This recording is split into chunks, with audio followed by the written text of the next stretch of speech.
ओम नमः शिवाय। आप सबने हमको जो प्यार और सपोर्ट दिया उसलिए हम आपका दिल से धन्यवाद करते हैं। आप हमारे चैनल को सब्सक्राइब कीजिए और हमें यही सपोर्ट देते रहिए, ये हम आपसे रिक्वेस्ट करते हैं। विश्वेश्वरा ज्योतिर्लिंग उत्तर प्रदेश राज्य के बनारस के काशी में भगवान शिव ने सभी प्राणी सांसारिक मोह माया में रहकर भी भगवान शिव को पा सके इसलिए स्थापित किया था। आज हम विश्वेश्वरा ज्योतिर्लिंग की उत्पत्ति कैसे हुई, ब्रह्मा जी की उत्पत्ति कैसे हुई, प्रलय के समय भी काशी नगरी का नाश क्यों नहीं होता है, इस सब पर डिस्कशन करेंगे। विश्वेश्वरा ज्योतिर्लिंग की स्टोरी से हम अपनी लाइफ में, बिजनेस वर्ल्ड में और रिलेशनशिप में क्या सीख सकते हैं उस पर भी डिस्कशन करेंगे। हमारे धर्म ग्रंथों में हमारे सारे प्रॉब्लम्स का सॉल्यूशन लिखा हुआ है, उस पर हम फोकस करेंगे।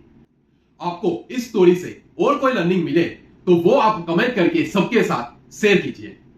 शिव और शक्ति ने मिलकर पुरुष और प्रकृति की रचना की, जो भगवान विष्णु और माता लक्ष्मी कहलाए।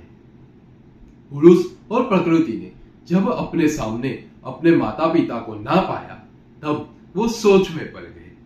तब एक आकाशवाणी हुई, आपको जगत की उत्पत्ति के लिए तपस्या करनी होगी। यह सुन पुरुष और प्रकृति ने कहा, हम कहां जाकर तपस्या करें? तब भगवान शिव ने एक 5 कोस लंबे शुभ और सुंदर नगर की रचना की। पुरुष और प्रकृति उस नगर में जाकर तपस्या करने लगे। तपस्या करते हुए बहुत समय बीत गया था। तब भगवान विष्णु के बॉडी से पसीने की बूंदें गिरने लगी। यह देख भगवान विष्णु ने अपना सिर हिलाया। तब उनके कान से एक मणि वहां पर गिर गई और वो जगह मणिकर्णिका तीर्थ कहलाया। उनके शरीर से निकल रहे पसीने से वो नगर बहने लगा। यह देख भगवान शिव ने अपने त्रिशूल पर उस नगर को रोक लिया। तपस्या करते हुए भगवान विष्णु और माता लक्ष्मी थक कर उसी नगर में सो गए। तब उनकी नाभि से भगवान शिव की प्रेरणा से एक कमल की उत्पत्ति हुई। उस कमल में से ब्रह्मा जी की उत्पत्ति हुई। भगवान शिव की प्रेरणा से ब्रह्मा जी ने 50,000 करोड़ योजन लंबा, 50,000 करोड़ योजन चौड़ा ब्रह्मांड रच दिया। उसमें 14 लोक की भी रचना की। तब भगवान शिव को विचार आया कि सभी प्राणी सांसारिक मोह माया में पड़कर मुझे कैसे पा सकेंगे। तब भगवान शिव ने उस नगरी को अपने त्रिशूल पर उठाकर मृत्युलोक से अलग कर दिया। उसमें अपने ज्योतिर्लिंग की स्थापना की और फिर से उस नगरी को मृत्युलोक में जोड़ दिया। वो नगरी काशी नगरी कहलाई और वो ज्योतिर्लिंग विश्वेश्वरा ज्योतिर्लिंग कहलाया। ब्रह्मा जी का जब एक दिन खत्म होता है तब प्रलय आता है, लेकिन प्रलय के समय भी इस नगरी काशी का नाश नहीं होता, क्योंकि प्रलय के समय भगवान शिव काशी नगरी को अपने त्रिशूल पर धारण करते हैं और जब सब शांत होता है तब काशी नगरी को वापस पृथ्वी से जोड़ देते हैं।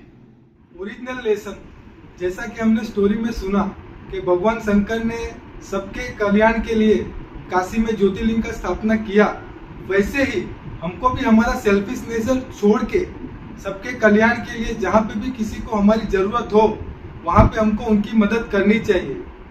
Lesson in the business world. Business में कहा जाता है कि जितना आप सेल्फिश रहोगे उतने ज्यादा सक्सेसफुल बनोगे, लेकिन ये सच नहीं है। जितना ही हम कस्टमर का सोचकर बिजनेस करते हैं उतना ही हमारे बिजनेस के ग्रो होने के चांसेस ज्यादा हो जाते हैं। जितना ही हमारा प्रोडक्ट और सर्विसेज कस्टमर सेंट्रिक होता है, कस्टमर का सोच के हम प्रोडक्ट बनाते हैं, उतना ही ज्यादा हमारा बिजनेस ग्रो हो सकता है। हमारा प्रोडक्ट और सर्विस कस्टमर के प्रॉब्लम को सॉल्व करे और उनकी एक्चुअल नीड को सॉल्व करे, उतना ही ज्यादा हम सक्सेसफुल हो सकते हैं। स्टोरी में हमने देखा कि प्रलय के टाइम पर भगवान शिव काशी नगरी को अपने त्रिशूल पर धारण कर बचा लेते हैं। वैसे ही हमारे बिजनेस को हमें स्ट्रॉन्ग बनाना चाहिए कि जितना भी तब से तब सिचुएशन क्यों ना आए, हमारा बिजनेस उस सिचुएशन को फेस कर कर सर्वाइव कर सके।